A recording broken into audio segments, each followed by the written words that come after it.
bringing the stories of people just like us directly into your home and learning more about them. This is Trent Speaks.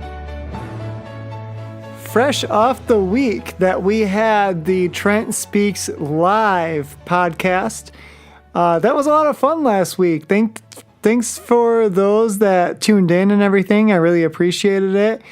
It was fun. It was different, and that was the first of what I hope to be many future Trent Speaks live podcasts. As I mentioned last week during the podcast, that was actually the 3-month anniversary of the Trent Speaks podcast. I've been really impressed with how it's gone so far. I love doing these. It was so weird to not speak and to not record for a week and a half and to have to actually wait until Thursday evening to do it. It felt really weird. And so it felt out of my element. And I know that this is the thing that I'm being called to do right now, is to do these Trent Speaks podcasts.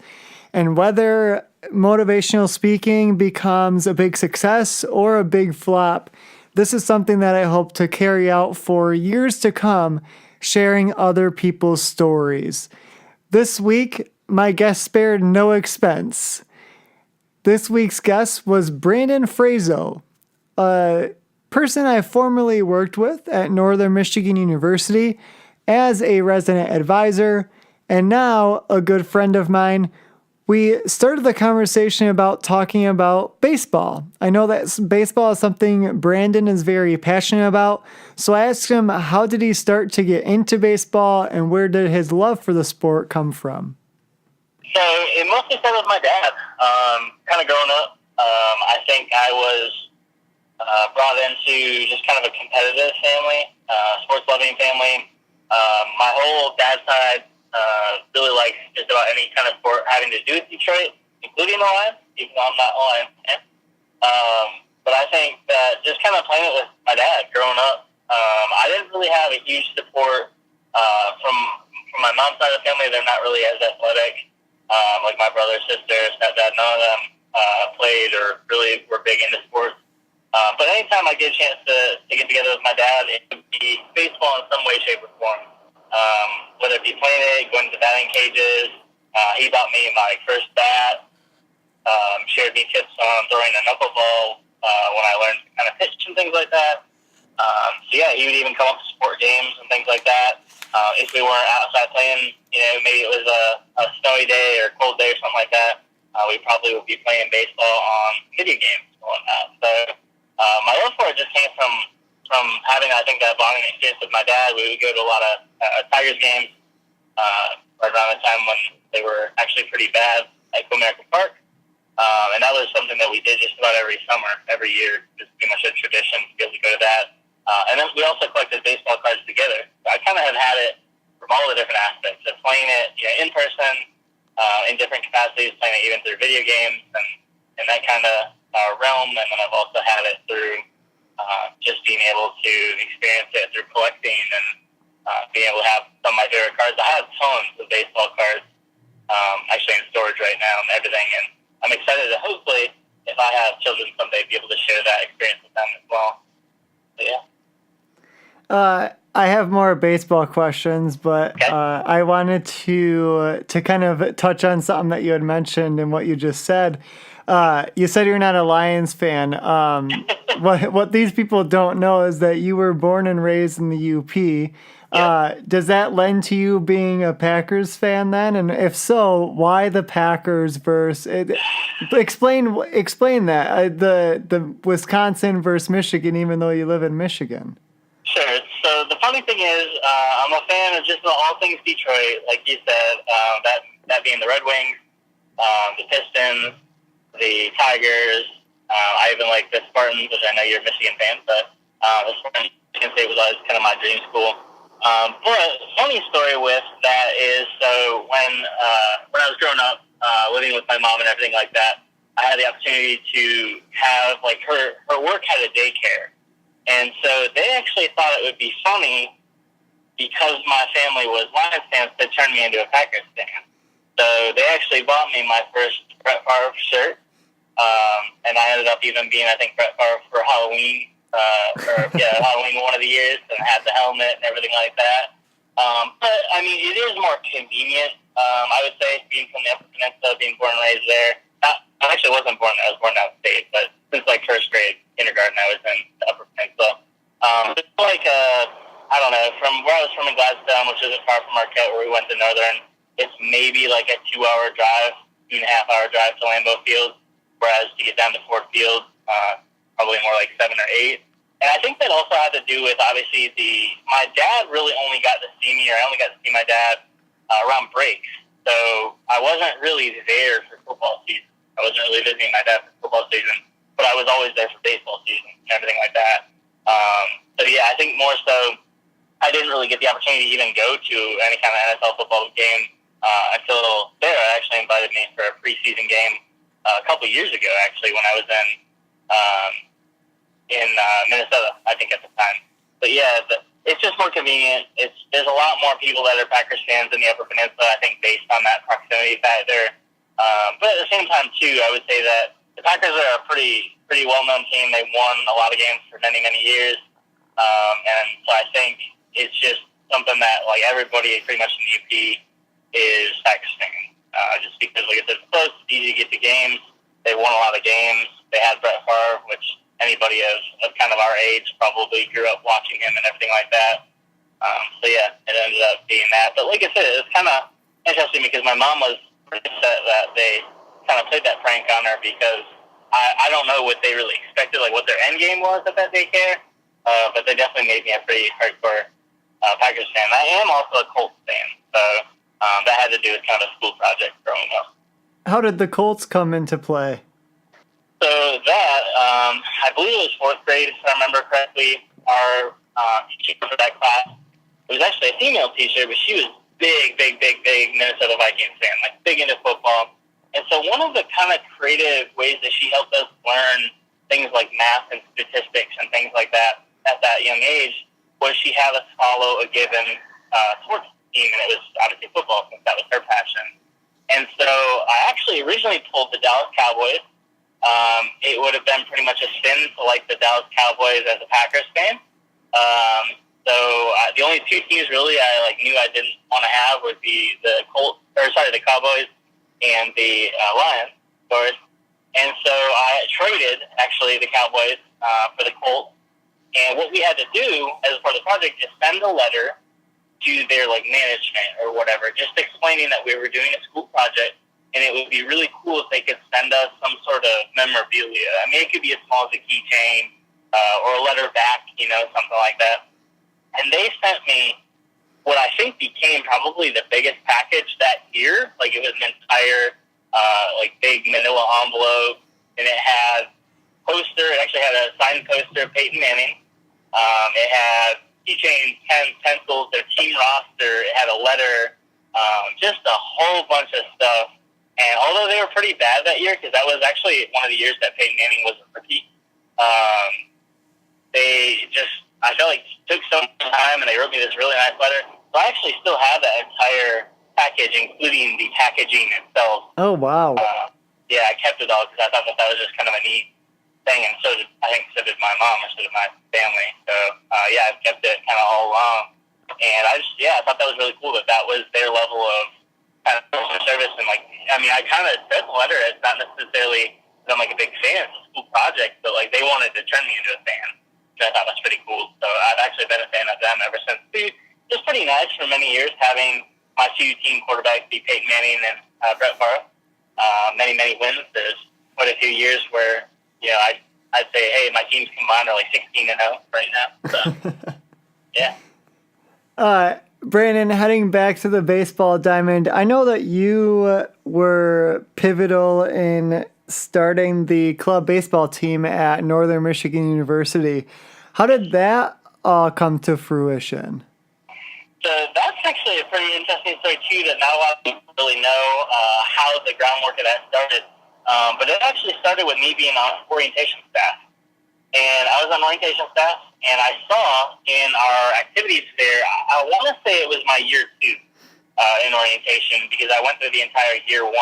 And I would always, we'd have this organization kind of fair, and we'd meet with our groups we'd meet with the male leaders. We'd be partnered with one of the female leaders, and we would all come together. And I remember the female that I was partnered with, the female lead, she was kind of explaining a lot of the different things to our incoming students and everything like that, and I was just flipping through it, and I noticed like a number, like 201, something like that, and it said baseball. And I was like, wait, whoa, like I played baseball, obviously all grown up. I would have loved the opportunity to play it more in college, especially because I did a lot of intramural teams.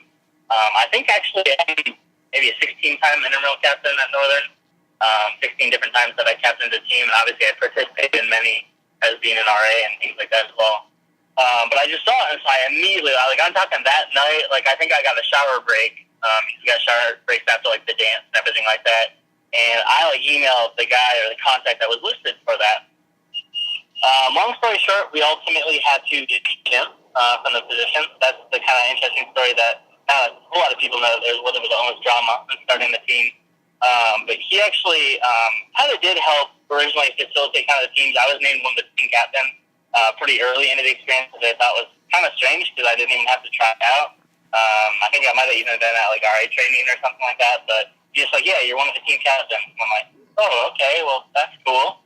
And I guess it just had to do with my like interest, the fact that I reached out right away, and I was like, what can I do? What can I do to make this happen and make this start, make this stick? And basically, so it came down to, he kind of helped facilitate things, but when I asked him, you know, as one of our kind of first team meetings after we all had paid dues, and we played Michigan Tech, and that was the only team that we played was Michigan Tech. We played them for like 3 games or 2 games in the fall. And I was like, so how do our finances look going into the spring? He said, we actually are in the hole $1,000. And I was like, wait, so we paid dues, which are actually pretty steep for a club sport. So we paid dues. We have a decently sized team, or we're starting to generate more interest, more of a buzz. And we have like I think we have like maybe 1 or 2 bats. We have like literally like, I'm talking like 2 or 3 baseballs. We didn't even have a bucket of baseballs. And I was like, I just don't understand. Like, I get we have jerseys, and those probably aren't cheap, but I just feel like something's not right here. So yeah, not naming names or anything like that, but ultimately the team came together, took a vote, and they decided they wanted me to be the captain of the team. And so we actually impeached the other player. We allowed him to continue to be a part of the team play and everything like that. He was kind of taking some of that leadership role. So from there, I had to kind of do a lot. Like, I had an entire binder that I would keep on me just about all times that grew and grew and grew that I also still have. That basically, it was everything to do with, like, baseball and the National Club Baseball Association, or NCBA. They're actually part of what's called Call Club Sports, COLL Club Sports. And they are an organization that were founded by a former, actually, Penn State, I think, baseball player. Maybe he was a club baseball player. I don't really know. His name is Sandy Sanderson. He's the current president, current CEO of Call Club Sports. Basically, we reached out to them. I remember having a conversation with Christian Smith, one of the higher-ups in the NCBA, and he basically said, you know, what can we do to help you? What can we do to make you a team? You know, why are you even interested in being a team? Things like that. I really wanted to play baseball. I really wanted to make connections with more people. You know, I had been in different leadership capacities and things like that, and so I just thought that this was a pretty neat opportunity. Honestly, I didn't even expect to be, like, a captain or anything like that. You know, yeah, maybe I would have been the president of the organization, but that doesn't mean you have to be a captain or anything like that. But ultimately, I got us a coach, actually got us 2 coaches. I got us 2 sets of jerseys. I got us warm-up gear. I got us a full schedule where we played, I think it was 12 to 15 games in a given season, split between the spring and the fall. So it kind of just started small. It started kind of as a disaster, like I said, not having any money, actually having to recover from being $1,000 in the hole to even having to pay dues with the NCBA yearly and everything like that. Northern also gave a little bit back. Some of the administration that was in the athletic department at the time didn't really think that it was going to be plausible or possible based on weather. That was actually something that I asked about when I was on orientation staff, because we got to meet with some of the people in charge of kind of the history of Northern. And I asked, had there ever been a baseball team? And they said no, because the weather doesn't allow for that. Like, it just won't be possible. So I think a lot of some of the administration kind of thought that that was the case, that it would never come to be, it would never happen. And we actually did pretty well in that first full year. I played my junior and senior year. Our first full year was my senior year. We actually were awarded the Organization of the Year, non-funded Organization of the Year from Northern, and then by the time I left the next year, it was actually funded by the club sport. There's an official club sport listed on the website, everything like that. Which, again, we made baby steps towards that. But I think that also had to do with a spring training opportunity that I was able to set up in my senior year, where we went down to Plant City, Florida, right next to Tampa, and we actually played games in spring training against, like, D1 schools, and we actually beat Michigan State, of all teams, kind of my dream school. We beat them in a game in spring training in the actual game that counted, like an actual recorded game and everything like that. And so I think that just kind of gave us recognition. And we had almost 30 people on the team at the time as well. 20, 25 were actively out there practicing and everything like that every night. I bet beating Michigan State was an awesome experience. It was. I mean, I never honestly would have even dreamed it because, again, D1 school and everything like that. And we asked them afterwards, we're like, were you only playing like your freshmen or something like that? Like, we didn't even know like how we did it type of thing. But yeah, it was just, like I said, we were a very talented team. We had great chemistry. I think that was one of the biggest things. I still talk to a lot of the guys that were on the team today and are very close friends with them. And one of the coolest things that we had on that team that year was we actually had a Japanese foreign exchange student on our team. And he was way too good for his own good. Like, I remember him texting me, or I think he actually emailed me through the website that I had set up because he had found it through that. And then he came to tryouts and he was like, I might not be very good. I was like the fourth string outfielder on my team in Japan, but I really love the game. Like, he actually told me he would be the bat boy if he didn't make the team. So that's how much I'm interested in kind of being a part of this organization. And so we saw him make a couple throws from the outfield, and they were bad, but in the sense that he was actually overthrowing our third baseman and our catcher. And so we're like, oh, we can work with that. Like, we can work with this kid. Let's get him on our team ASAP. And he was pivotal, I'd say, because he stole a lot of bases. He hit for high average and everything like that. Like, he was just a hard playing. Like, he could be down 10 runs, and he would be trying to play small ball and get in that one run or steal base or something like that. And so there's just so many different kind of connections that we made as a part of that team. We were very close. Honestly, we probably were one of the closest organizations on campus. And I think, again, that was ultimately recognized when we won that award from the board of trustees and everything like that. So. Brandon, so what were your, what was your undergrad degree while you were at Northern Michigan? It was pre-law political science, and it did not start that way because I switched, I think, 6 times in my journey from orientation. So I know that you ended up in higher education. So teaser for the people listening, Brandon ended up in higher education. How did you get from law to higher education? Well, I'll start with the wisdom of Carl, the director of Enemy Housing at the time, who would always tell us, and I remember vividly in RA training when I was new coming into the job that semester, he said, you just never know. And he would tell us people that were in all these different majors, different experiences, different backgrounds, different upbringings. And he just kind of, I think, originally set that fire in me a little bit and made me curious. I love learning, even on kind of the strength finders that we've taken over the years. I'm always a learner. I'm always competition. I'm always individualization, things like that. But yeah, basically, like, I didn't know what my niche was going to be right away. Came in that orientation as actually pre-dental. I switched around to pre-pharmacy. I was even considering nursing. I was considering even majoring or minoring or even get a certificate in Spanish at one point in time. Took a year at that. I actually went back to a couple different things. And then I tried out my first criminal justice class, which kind of ultimately spurred my interest in, like, maybe being interested in law and that kind of thing. I've kind of always been around that background. A lot of my family are law enforcement. I have a lot of police officers in the family. I actually learned to spell methamphetamine in, like, 2nd or 3rd grade, I want to say, which is probably a very awkward thing if my parents ever had to explain why their kid knew how to spell methamphetamine. But basically, I just interested in the RA position, even from the moment just about that I came to college, came to Northern. I knew that Northern, one of the reasons I chose it is I knew I'd have a lot of great opportunities that I'd be able to take advantage of. Also being in the Student Leader Fellowship Program, I think, was a part of that SLSP with Rachel and John. But yeah, ultimately, like, I thought even, I was going to leave undergrad. I remember at graduation, like, hey, I'm going to go. I think I found out, like, a couple days before graduation that I was going to be going to St. Thomas, Minnesota for my master's degree. And my master's degree is actually not what a lot of people in higher education, most people in higher education have usually some sort of education master's degree. And mine's actually in public policy. So I kind of did continue on the pre-law thing. I had a lot of great experiences, like I said, with that, with different professors. I had a great advisor, Dr. Nelson. I also really, really enjoyed Tim Greeley's class, Judge Greeley. He's actually the federal court judge for Marquette, and we got to go see court cases and everything like that with him. And so that's kind of what got me into that. And I thought I was going to continue that on. I did not take a CA position or internship or anything like that in student affairs going into grad school. I actually worked at U.S. Bank at the time. And then ultimately even sold some Pokemon cards on the side on eBay to make a decent amount of money. But yeah, so I thought I was kind of going to get away with it, or get away from student affairs, higher education.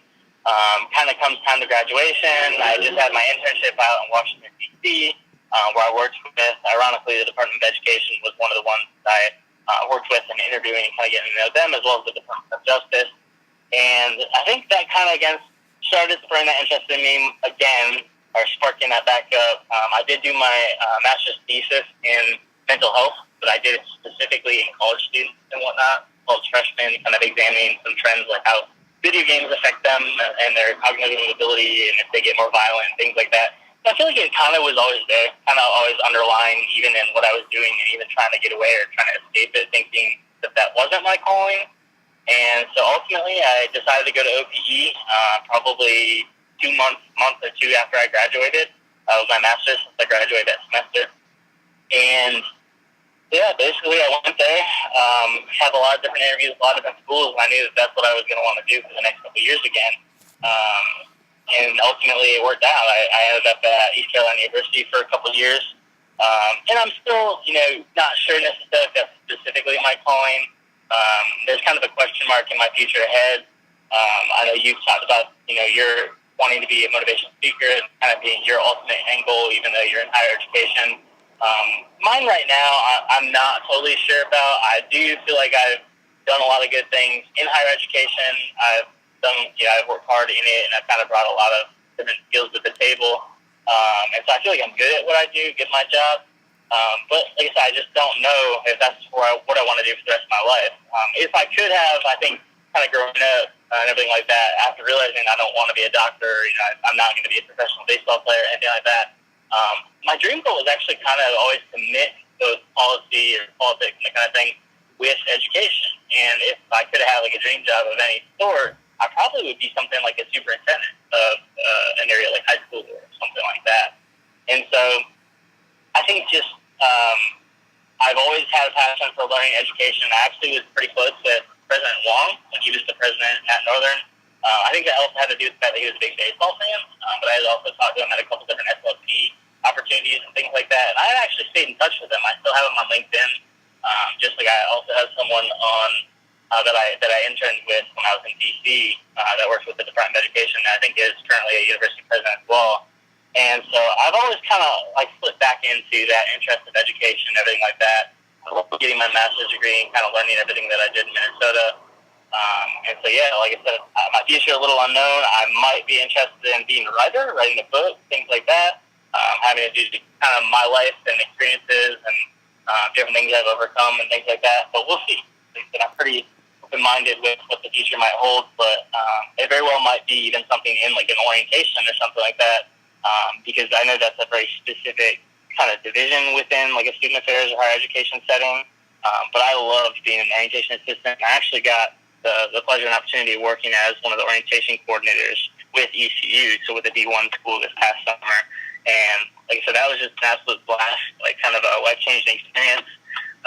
So who knows? Like I could end up in something like that, could end up in something like conduct, and it could also be just kind of a stepping stone in my life to get to bigger and better things. You've been in and around higher education for a number of years. What is it that you've learned in your time in or around higher education? One of the biggest things is that everyone has a story, and I know you've kind of covered that as a part of some of your podcasts in the past, so that's definitely one of the big takeaways that I've gotten that's definitely kept me interested in it. And I mean that even in the sense that, when I'm in conversations and things like that with students, and maybe they broke some sort of policy, a lot of times I'm trying to figure out, like, is there maybe some deeper, bigger issue going on that I can help them with? Or, like, for example, male retention is expected to be pretty poor and have been pretty poor historically. And so, a lot of universities are using that as kind of a challenge what to overcome in the future in terms of their planning and assessment of data and how to use it and things like that. But also to not obviously judge people. Because I've learned obviously through that. I remember even being an RA, one of the first things that I told, I think, the staff that I became a part of in Majors Hall is, hey, I've been through kind of a lot of different things growing up. My stepdad wasn't, he's not even my stepdad anymore since I'm out of divorce.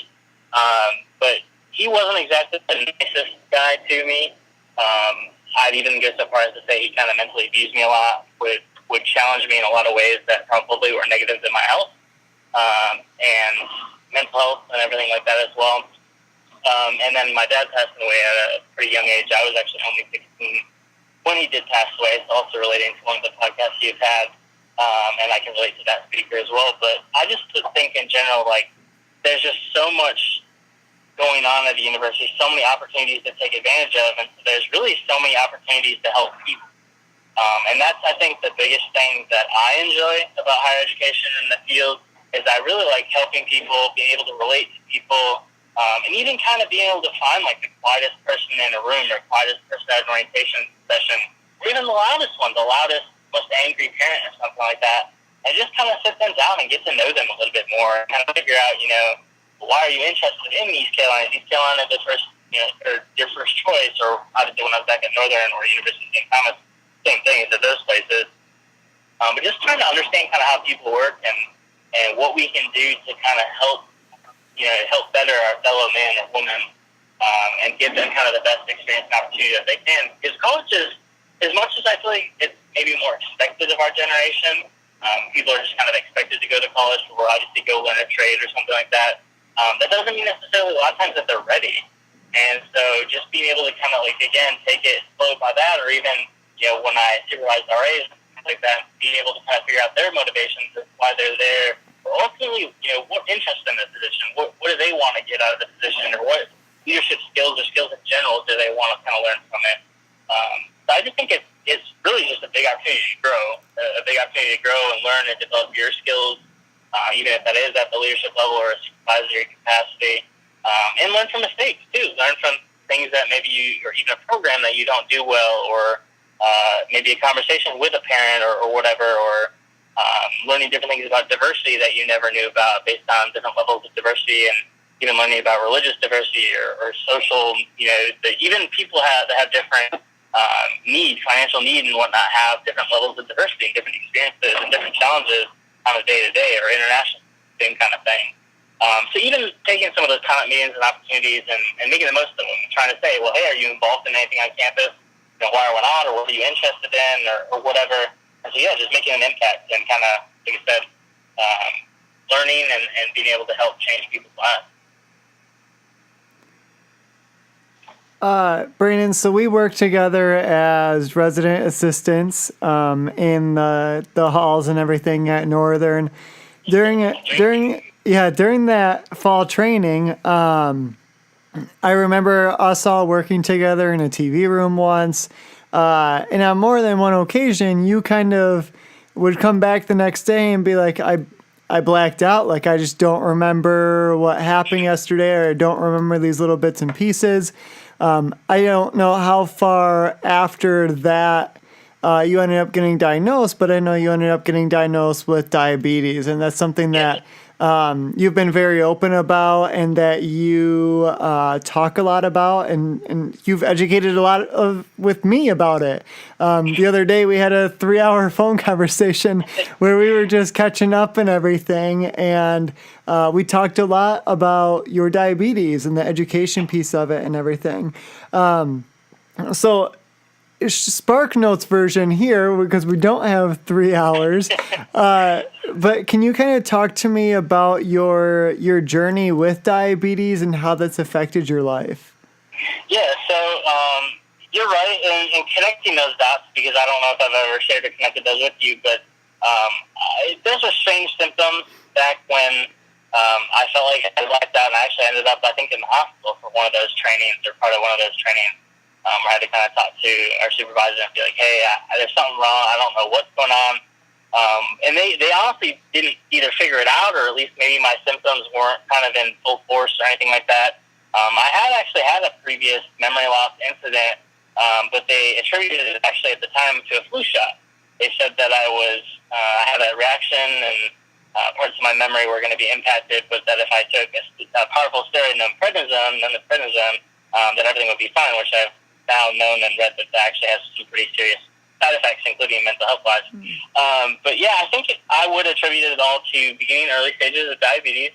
I do have type 1 diabetes, which people call the worst kind. I think that there's a lot of misconceptions of diabetes, which I can get into, but I think that those were kind of the beginning stages. That is a symptom of being diabetic. If your numbers are getting, say, too high and things like that, it may cause things like memory loss. If you get too high or even too low, you could even slip into a coma, which is obviously pretty scary on a day-to-day.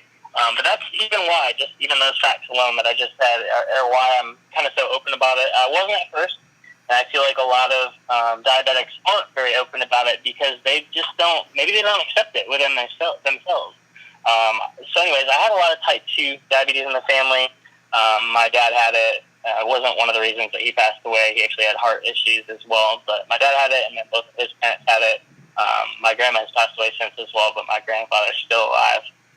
So we kind of connect on that. I do try to keep up with both my 2 surviving grandparents, my dad's dad and my mom's mom, fairly regularly, and that's one of the things him and I have really bonded over and connected over. He has type 2, but at the same time, there are sometimes some commonalities or experiences that we have had in common.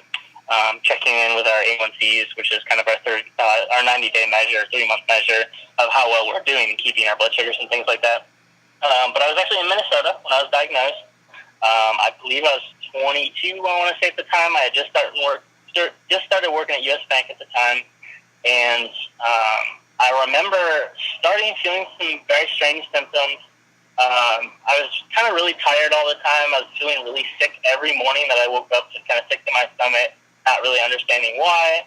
I remember one night it got so bad, I had ironically just eaten pizza and Mountain Dew, probably not the best places. But I was eating pizza and Mountain Dew, and I felt like my vision was starting to get blurry. I remember having gone to the grocery store, and I ended up getting so many drinks, so many different types of drinks in my cart, that they asked if I was having a party. I'm not talking alcoholic drinks. I'm talking not only water, but juice and soda and even probably diet soda and just any kind of drink that was on the shelf was in my cart. And so they asked, "Oh, are you having a party?" I was like, "No, I'm just really thirsty." And they kind of looked at me weird, and I didn't think anything of it. But yeah, I went back home, started putting all those drinks in my fridge, and I decided that night to go to the ER. And so ultimately, they took blood work and everything like that. They started asking kind of what my symptoms were. I was kind of the blurry vision thing. I think even more so because my dad was an optometrist that worked with eyes, and my mom works for ophthalmologist. She's kind of a local technician, has been for many years. She kind of takes in patients, something like that, checks their eyes. And so I just knew that was kind of a symptom I didn't want to play around with. And so I went in the hospital, and ultimately they admitted me that night to the ICU, to the intensive care unit there in the ER. And they were checking my blood every hour. And I remember them, it took a while for them to even tell me, but I remember them ultimately, asking me if I had certain things that ran the family, and one of those things was diabetes. And I kind of knew instantly that they were going to tell me that that's what I had. And I remember, I think I took it better than I probably would have expected, because I remember growing up, probably 12, 13, 14 years old, I remember my dad telling me that he had type 2 diabetes.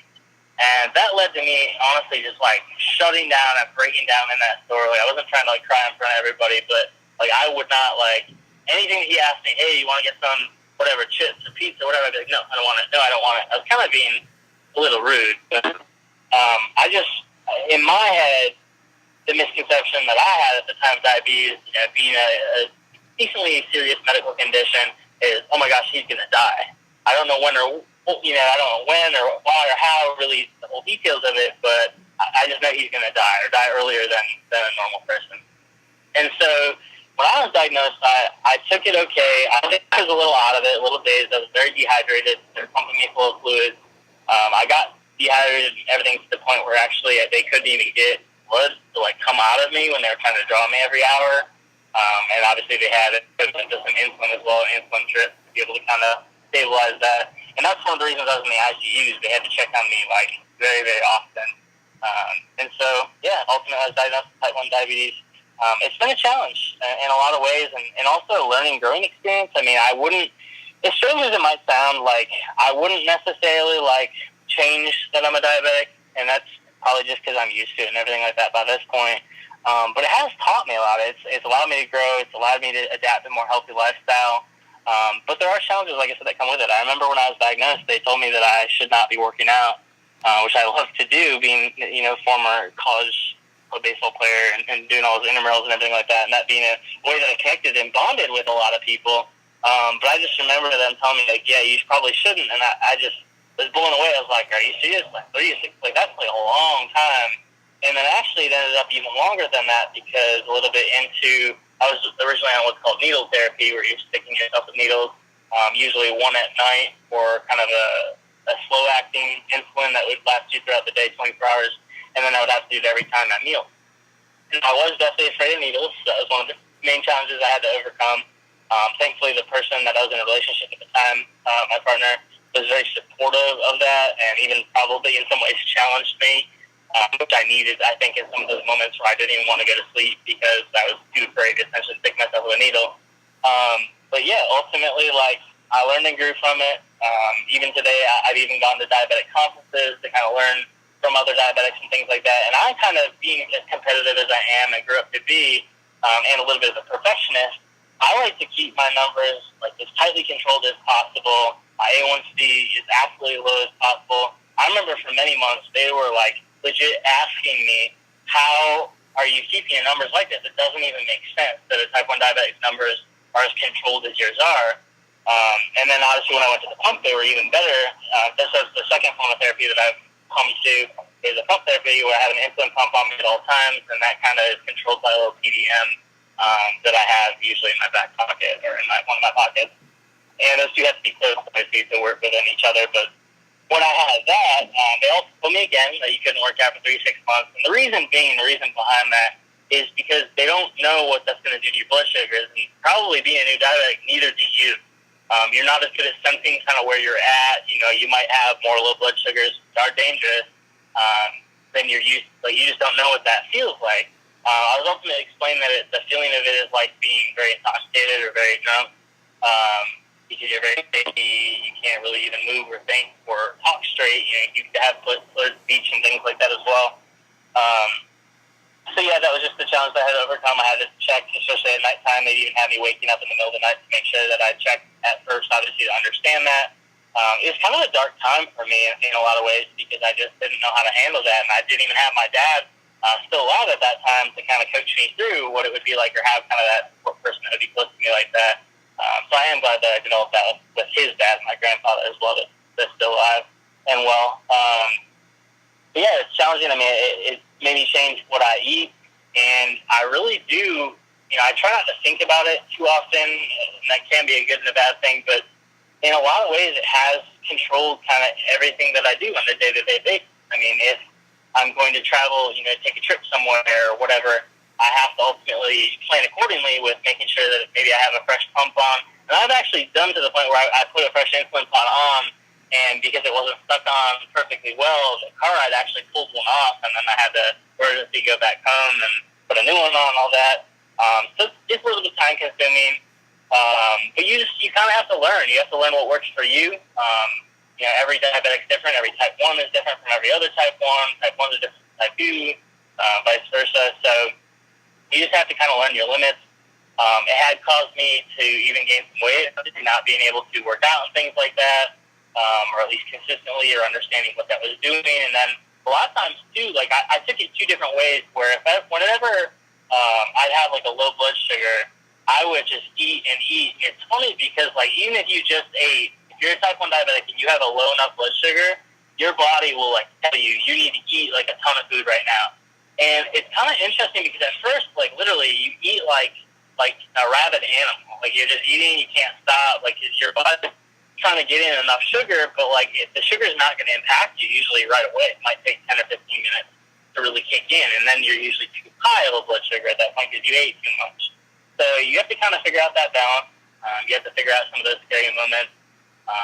I've even had it probably make me more moody, or in relationships have had arguments because I've had kind of a blood sugar that's been off. And again, thankfully, I've had a lot of partners that have been supportive of that. But there are some misconceptions that extra challenges. I've had different people that have been dating and their parents say, oh, we made cake, but you can't have any. You probably can't have any. If they're nice, they'll say probably can't have any. But you probably can't have any cake or dessert or whatever it might be. And that's one of the biggest misconceptions with diabetes is it doesn't mean that I ate too much sugar growing up. It doesn't mean that I was, like Halloween every single day of every year. It also doesn't mean really that I can't eat it. It just means I have to account for it, and I really have to take that into consideration. Like if I don't have a whole lot of insulin left in my blood, I'm trying to get through a night, I probably can't have that cake. But it's more so about choice. Nowadays, with the way that medical technology and everything has changed, it really is more of a choice that you have to make. And they did tell me when I was diagnosed that 100 years ago, I would have had a 1-year life expectancy with diabetes, type 1 diabetes in particular. Basically just because, you would have died a very painful, slow death where you're losing fingers and toes or different organs are kind of shutting down on you. And that's just kind of the symptoms of someone who wouldn't take care of their diabetes because they didn't really have the technology. They didn't know, kind of things like insulin, how they would work or how to implement them and whatnot. So, that's what it would have been. So again, that's the scary end of things, but thankfully I've gotten it to a point where I feel like I really do understand it. I kind of can feel where I'm at on an hour-to-hour or even like minute-to-minute basis. I kind of know for the most part where my blood sugars are. I still do check. You have to prick your finger, obviously, with a little needle. Some people feel like that would be crazy, scary, or painful or whatever. You kind of get used to that after like 2 days of being diabetic. But beyond that, it was kind of getting over the fear of needles, trying to figure out, how am I going to balance in exercise, what's my diet going to look like. I really kind of grew a passion for cooking, which is one of the reasons I'm a big fan of your cooking and Trent series as well.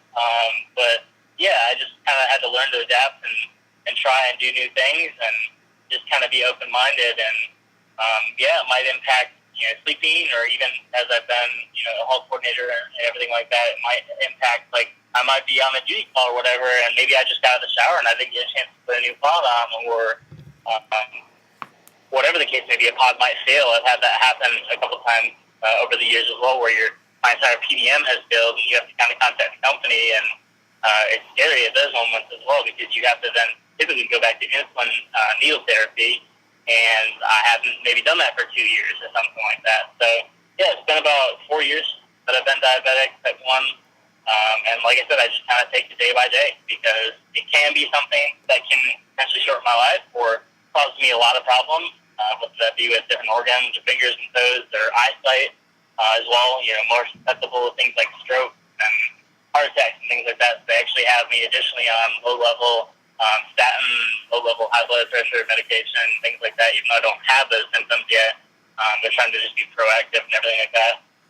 And then lastly, I would say, too, every person that's involved in your treatment might be helpful or not. I know, thankfully, when I was diagnosed in Minnesota, I had a great treatment team. The endocrinologist that I saw, that's the diabetic doctor, was phenomenal. He helped me greatly through the process and kind of learn and kind of educate myself and, again, challenges, set goals, and things like that. Unfortunately, I haven't had as good endocrinologists since him. Even in North Carolina and whatnot, I would just say that the ones that I've had, I've tried a couple different ones even here in Greenville, North Carolina, and I just feel like a lot of them, they try to like either sell something to me, like really be like, oh, you should be on this too, and I'm like, I don't need to be on that. Like I can do without that. Usually it's a CGM or a continuous glucose monitor they want me to add to my regimen, or it might be like, hey, like how is your numbers? Like how are your numbers doing so well? Like teach us how you do it. Like what are your numbers? What are your ratios? What are your daily routines? And so I do like I said, sharing and being open, and educating others. I've had a couple students that have had diabetes, and their parents come to me all worried, and I'm like, oh, I can relate to them because I am diabetic, and they usually are pretty shocked because people say I don't look like a diabetic. But that's also a misconception of diabetes. There's no look for diabetes. So yeah, we can eat whatever we want. Again, I usually try to even ration if I'm going to eat sweets and things like that. But anybody can get type 1. It's more again, the fact that I haven't had it in my family probably put me at more of a risk. But yeah, ultimately, it's that I just deal with it on a day-to-day basis and try to be open about it to both help myself and help myself cope with it, as well as others. And so, like I said, if you seek out the right things and the right alternatives and just kind of try to stay positive as you can about it, usually you can get through anything. Brandon, as we start to wrap up here, the last question that I always ask my guests is, what is it that you want people to take away from your story? What is it that you want people to learn or just to remember, keep in mind after listening to this? Sure. Well, to not duplicate any of your previous guests and whatnot, I don't know, maybe go along something along the lines of you can do anything if you take risks and kind of have the right people and right things in your life. I mean, if you stay obviously positive, if you work hard at it, whether that be your education or whatever, I mean, things just ultimately will fall in place. Even if you have rough points in your life, whether you lose a parent or a family member or a close friend, whether you maybe deal with something like a diagnosis, something serious. Because, there's always people that have had it worse, honestly, and that's the mentality I've always lived by is, while I might have had a little bit of a hard upbringing and everything like that, it also has made me who I am today. It's made me into, a person that does work hard and kind of is a perfectionist and things like that, but uses even my strengths and weaknesses as much as I can to my advantage, and also, analyzing and working with other people and doing the same with them. And so, I would just say in general, there might be a lot of obstacles out there. There might be a lot of challenges in your life that you'll face, things like that. But I always like to kind of even think of like Harry Potter and be like a phoenix, be like that phoenix that can always rise from the ashes and be able to kind of take on the world or any challenges that are thrown your way. I think that also has to do for me a lot with like my faith, because even when I was trying to stay away from home, like I stayed away from my stepdad, I would a lot of times just go to church and maybe I'd work on homework, or maybe I'd help and volunteer with like their Lenten food suppers or something like that. I remember that was a particular time of year that I'd always spend a lot of time around church. But yeah, it's not please to make it overly religious or whatever, but just find things that you're passionate about, find things that you're interested in, find things obviously that you believe in and truly support and things like that, and just go for it. Take those risks, overcome those obstacles and challenges, and just make life the best that you can. A big shout out to Brandon for being my guest this past week. Thank you for taking the time to talk to me on Mother's Day, nonetheless, on his drive back to his destination. So thank you again, Brandon, for speaking with me. Don't forget, check out the LMNO podcast after you're done listening to me with Stu McAllister. You can also be sure to look at the Mom Life with the Smith Wife .wordpress.com. That is a blog by my good friend Margaret.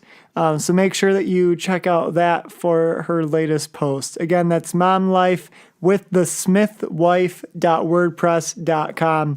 Thanks. Have a great week, everyone. And it'll be a surprise to us all of who's on next week. Bye-bye.